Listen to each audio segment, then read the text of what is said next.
Yo, what's up everybody? My name is Mike Brown, aka ReviewKingMB, and as I said in my last video, I am doing a road to Captain America Civil War.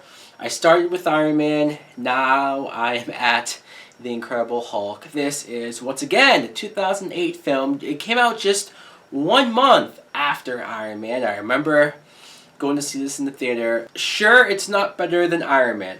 Of course, I think we can all agree on that. But I do think that The Incredible Hulk is a very underrated, underappreciated movie as far as these Marvel movies go. But when I go back and rewatch this, it's almost like, oh yeah, this was really good. It was. Let's talk about Edward Norton as Bruce Banner. Now, obviously, this is not Mark Ruffalo, who is currently the Hulk in the Marvel movies, Avengers movies, but Edward Norton brought something different to this role. You could tell he was passionate about it, not just from the behind-the-scenes stuff, but how he played this character in the beginning, where you see Bruce Banner in Brazil. He's working at that factory, and he's very much on the run. He's very secretive. This is such a tortured character. This is a character who, when you watch this movie, you don't want to be the Hulk. You do not want to be this character. It's not like Iron Man or even Captain America to some extent. It's not like Thor. It's not like you sit there and you want to be this person. His life sucks, and he knows it sucks because he completely distances himself from everybody, including the love of his life, Betty Ross. He can't be around anyone. You see him trying to understand his anger, control his anger. William Hurt as General Ross. I really like William Hurt. I do. I like his authoritative presence, how he's hell-bent on catching Bruce, and he's kind of almost the villain for the first half of this movie at least. I mean, look, I'm not saying that he's not trying to bring Bruce in because he thinks he's dangerous and that the Hulk is actually out there causing damage, because he is. And there is a part of Bruce Banner who knows that himself, that the Hulk is dangerous and that he shouldn't be out there. But also General Ross really wants to take what he has and wants to replicate it, wants to do something with it, wants to create super soldiers for the military. So, like, that's not a better idea either. And that's where his character's a little shady. We meet Tim Roth as Blonsky, a.k.a. the Abomination. Now, Tim Roth, when he comes in, and he just becomes obsessed with catching Bruce, showing that he is smarter, just good enough to be the guy that catches the Hulk. You almost forget that they were referencing Captain America all the way back in 2008. That's crazy to think about right now. But yeah, Tim Roth actually becomes a super soldier. Liv Tyler as Betty Ross. I like her. I do. I really like her. And that's tough because I really enjoy Jennifer Connelly from that first Hulk movie, which this isn't connected to, thank God. But, and not that movie is like horrible, but it's just you had to reboot it.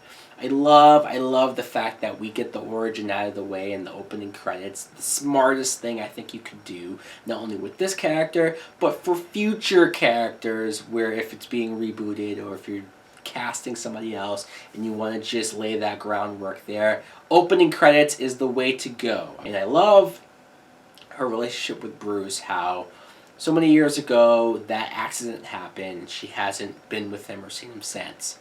She's clearly still in love with him. When she first sees him after years, it's just instant.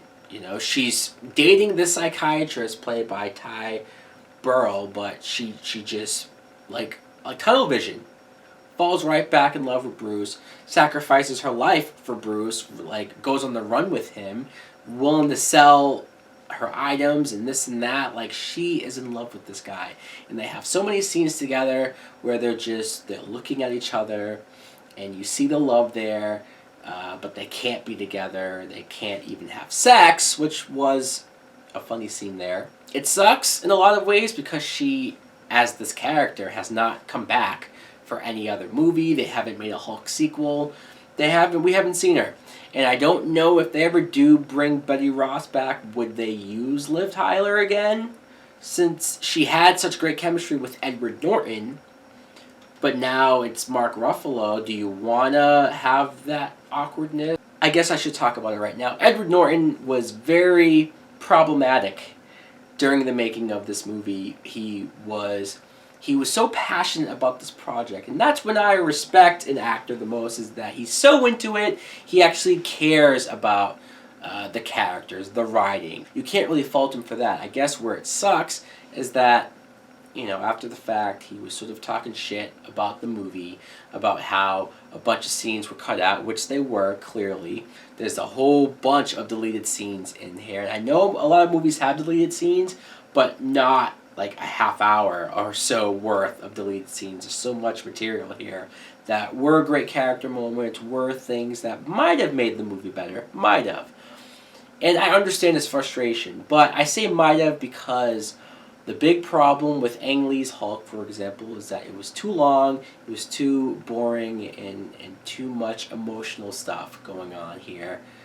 And in a Hulk movie, you don't really want that. You don't definitely want to repeat that mistake. You want more action. You want to see Hulk smashing things, what he does best. And there are great action scenes in this movie. It does flow a lot better. It is a good pace, I think. So maybe those scenes had to be deleted. Maybe they did, maybe they don't. I guess we won't know. It sucks that it ended the relationship with Norton and Marvel, and that he never came back for the Avengers and whatnot. As much as I like Mark Ruffalo almost better, I still do like what Norton did here. And just for continuity's sake, the end battle, which I think is one of the most memorable parts of this movie, with the Abomination and the Hulk in Harlem, just on the streets, like when Bruce falls out of the helicopter, great moment, he lands to the ground, comes out as the Hulk. The two big monsters running towards each other, colliding, going at it. It's one hell of a fight. A lot of collateral damage, yes, but it's worth it. It's worth it to see the Hulk just laid in, even take a few shots himself from Abomination. I love the moment, love the moment when Hulk sees Betty in the helicopter. The explosion goes off, and you think, holy shit, they're going to kill Betty. And then Hulk does the thunderclap and blows the fire away. Just, it's one of the few times that Hulk saves somebody. He obviously pays a lot of attention to Betty. Like the scene where they're in that cave in the rain, and the Hulk is yelling at the lightning, trying to protect her. So I love all of that. I love how much he wants to protect her. The Robert Downey Jr. cameo at the end of the film. It should have been a teaser, like an after credits thing, but it wasn't.